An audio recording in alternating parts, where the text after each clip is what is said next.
Start with Dylan in the middle.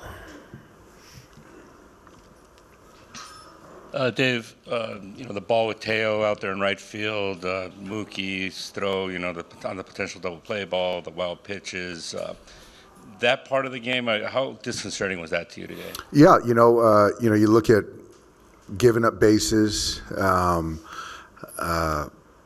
what it changes kind of the lineup as far as who comes up, and it affects the game going forward. And things certainly get magnified in games like this, and especially when you're not swinging the bats.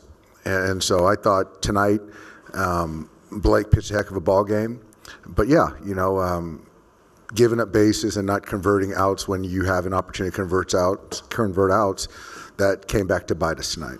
And I know the bullpen obviously put in a really good performance in Game 3, but right in these other games where you've kind of had these mid-game, taking the starter out, guys on base. Is it fair to say that these bullpen problems that you guys have had for a large part of the season are maybe catching up to you in this series? Yeah, it's hard because you can only push a starter so much. I thought Blake emptied the tank. And, you have an opportunity with the base open in the sense of, in this situation, second base with Vlad up. And, I felt Henriquez was the guy to get him out. And you also have a chance to get Bichette out.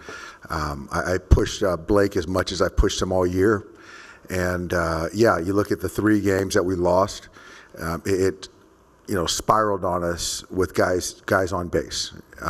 But guys have got to be better. They certainly had a good game in Game 4, whatever it was. But yeah, that's just kind of, guys have got to do their jobs. Everyone's got to do their job. And so right now we're at elimination, and we've got to kind of wipe the slate clean and find a way to win Game 6 and pick up the pieces and see where we're at.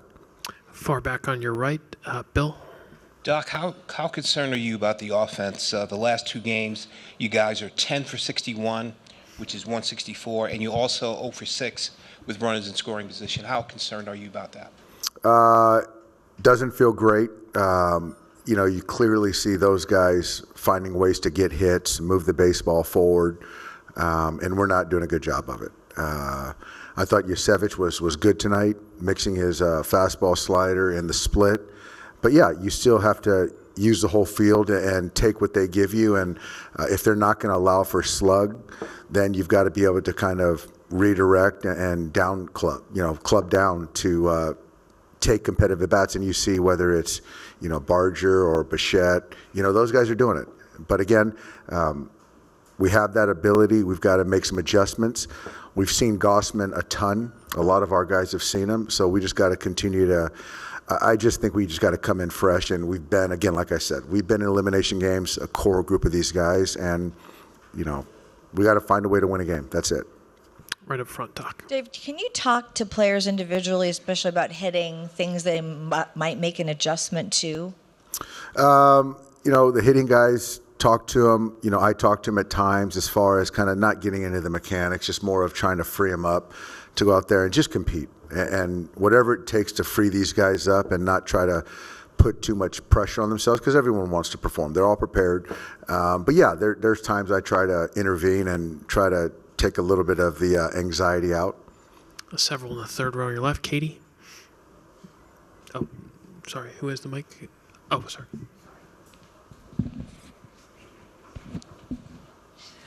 Dave, for the first time this postseason, your team finds itself with its back against the wall. What are some traits that you've seen from this clubhouse throughout the season that makes you feel confident they'll respond appropriately?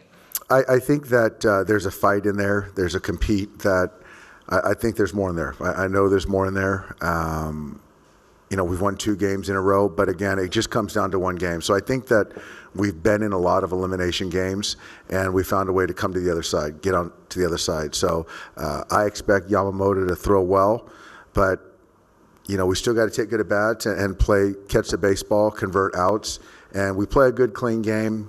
I feel good about our chances. Ron, did you have one? What did you see early going on with Blake's fastball? After Vladdy's homer, he avoided it till the final pitch of the second. Well, I thought clearly early they were aggressive to the fastball.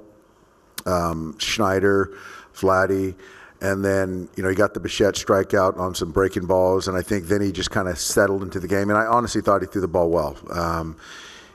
You know, he gave us everything he had, so I think that early on they were just on the fastball, and you got to sort of adjust if that's the case. Go to AJ in that row. Dave, obviously you changed the lineup up a little bit today and similar results. Where does that leave you going into Game 6 and 7 with what the lineup might look like in Toronto? Yeah, that's a good question. I haven't really had time to, you know, think through it, but it's kind of whatever I feel is best to, you know, take down Gossman. So, you know, I'm not sure if it's Mookie in the 2, Mookie in the 3, Freddie in the 3. I'm not sure.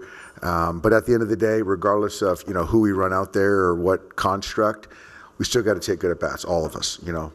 And so that's what I'm betting on. But I haven't really thought yet about the lineup construction.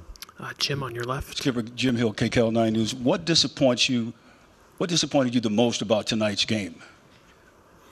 Besides the loss, we know the loss, but what about the loss that disappoints you the most? Yeah, you know, I thought that there's just giving up some extra bases. I thought just not playing a clean game. You know, I think a hallmark for our ball club is we just really don't give away many outs. We don't give many bases up. And I thought tonight we gave up probably 3 or 4 bases, and it changes whether, you know, who comes up, an extra hitter or 2 that, you know, the starting pitcher's got to face, who he's got to face.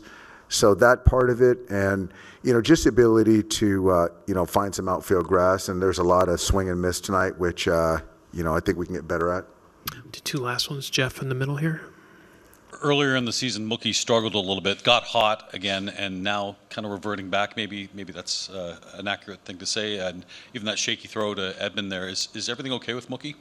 Yeah, I mean, physically he's fine. I know he wants to perform and you know, get hits, but he's played great defense, and that was kind of an outlier play. But he's going to be in there in Game 6. I do know that. We'll finish up quickly with Barry. Hey, Doc, on Trey, have you seen the kind of poise from a 22-year-old who's only made 3 starts in the major leagues coming into the postseason? A lot of poise. I don't have to, you know anything about him, that he's an athlete, fields his position well, has good, you know, baseball IQ, holding runners.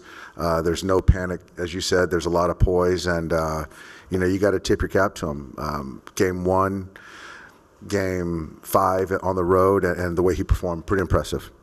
We'll finish up right here.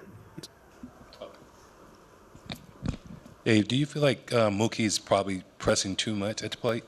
I think he's pressing. You know, hopefully the off day, find a way to get away from it and then go out there and just kind of focus on one game and be good for one game. Go out there and compete. But I think you can see, you know, there's a little anxiousness in there. But it's not the first time he struggled. It's not the first time he's faced elimination. And it's not just Mookie. It's everyone that's got to do their part too. All right, Dave, thanks so much. We'll All see you right, in thanks, Toronto. guys. Yep.